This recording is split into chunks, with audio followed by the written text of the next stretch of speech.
to a special edition of Drunk Monkeys. We are here at Bistro Campan in Lincoln Square, and we're with Alex Uribe, who is the manager and beverage director, thank you, for Bistro Campan, and he is here to tell us, we just tasted some absinthe, and now we are going to be tasting...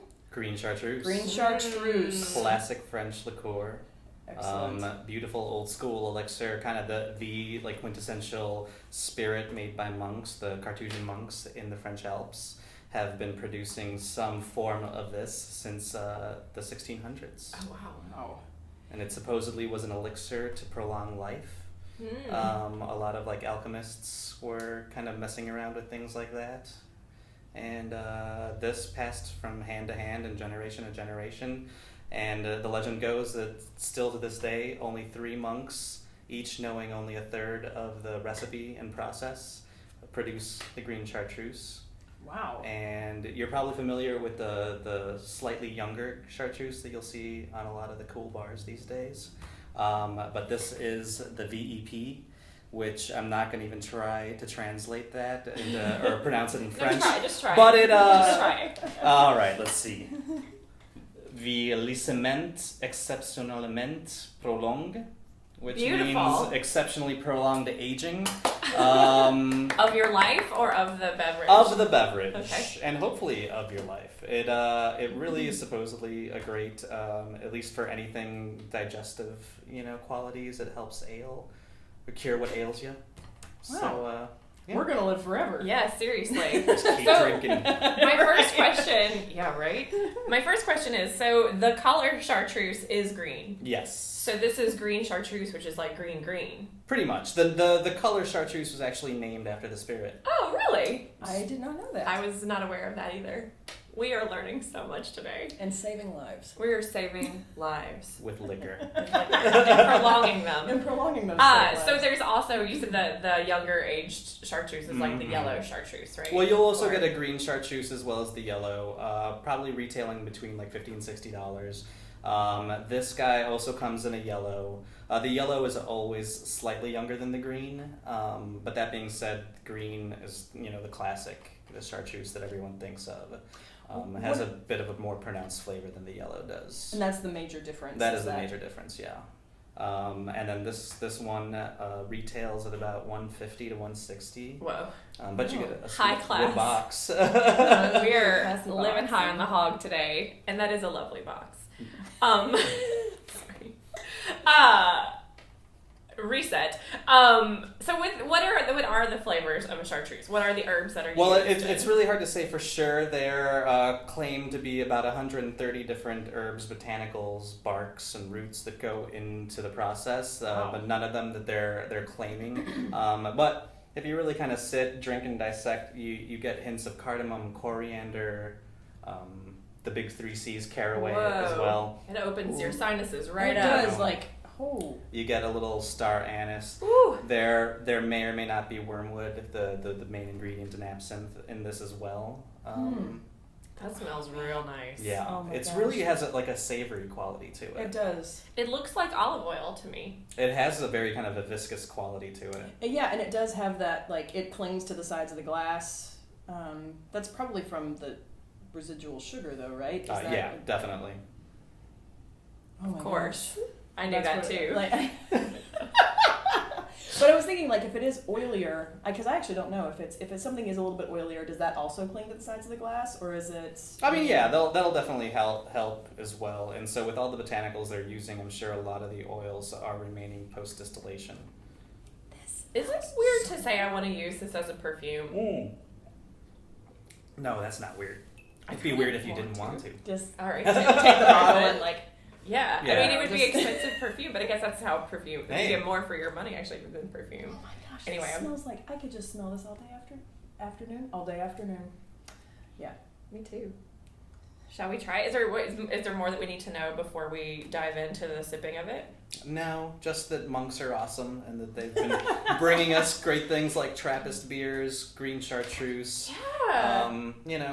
Those monks got it going on. Yeah, they know what's up. You know, you take a vow of silence often, abstinence. You need to focus your energy somewhere. Yeah, and you need some sort of release, right? Definitely.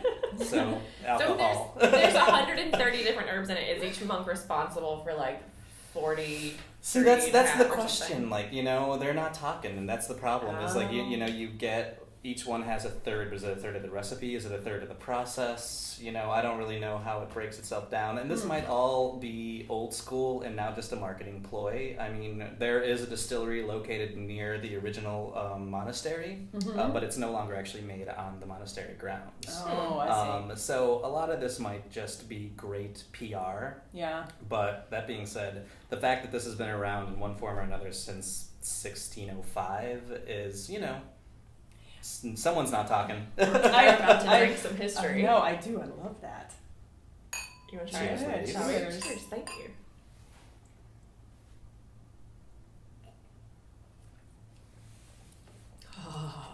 Oh, gazowie. Yeah. It's got some heat. Really kind of a warming quality. Yeah. It does. It is spicy. Wow. It's really thick. It like coats your tongue. Mm-hmm. It is also 54% alcohol by volume, so that is like 108 proof. So higher than the normal. Yeah. Let me see the label. That's nice. Simple. Mm-hmm. This isn't some Wrigleyville trash that we're talking about. This is real stuff. Oh my gosh, it's really good. I really like it. Yeah, this is what the real hipster is drinking, not Malort. Oh my gosh. Yeah. It's like spreads out through the mouth. Mm-hmm. It's like a tiny explosion, and then it sort of mellows out into this really lovely floral, foresty, mossy. And it's like each sip you kind of start dissecting different flavors. It starts kind of opening itself up. It's sweet and it's easy to drink, but I wouldn't want to drink it fast, obviously. But like no, sipping. that's something you definitely want to savor. Mm-hmm. Yeah. The experience of it too is very cool with the like just how green it is. There's something because you don't really have very many like super green liqueurs that you're just gonna nothing like this concentrated now. And so it's very beautiful and like stained glass looking. So it's just a really gorgeous experience to have in your mouth. Yeah. And in your eyes. It reminds me, the color reminds me of Surge Cola. Y'all remember Surge?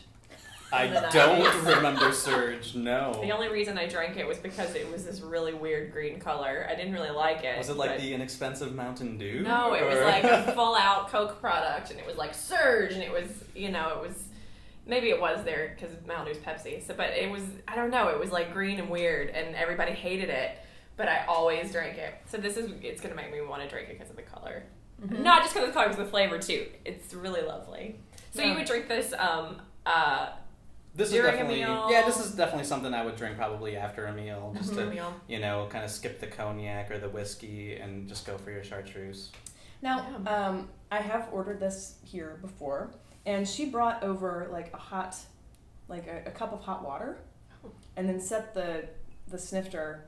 Am I using that correctly? Yeah. Up on top of it to sort of You kind of heat the glass a little bit. Yeah, okay, and that's something you do a lot of times with cognac. That's really up to personal preference. It's not a necessity, but it actually opens up a little bit of the bouquet and the flavors a bit, without cooking the spirit, where then you might lose some of the alcohol. Heaven forbid. So you would never like add anything to this, like water or ice or anything. Right? You don't need to, but I don't think that there are any hard or fast rules when consuming spirits. Just enjoy it. Whatever is going to make your experience better.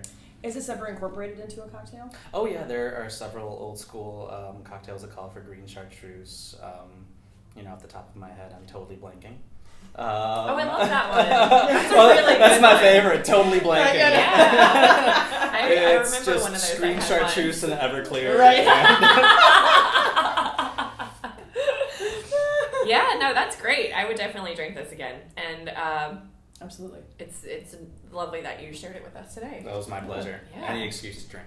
Yeah. Chartreuse on the job. Right. Yeah, right? We have a great life. It's like Mad Men in here. This is just research and development. Right, That's yes. all. Right. Quality control. So again, thanks so much to Alex Uribe. It was my pleasure. And Bistro Campan for hosting us today. And until next time, right? Yeah. Yeah. Thank you.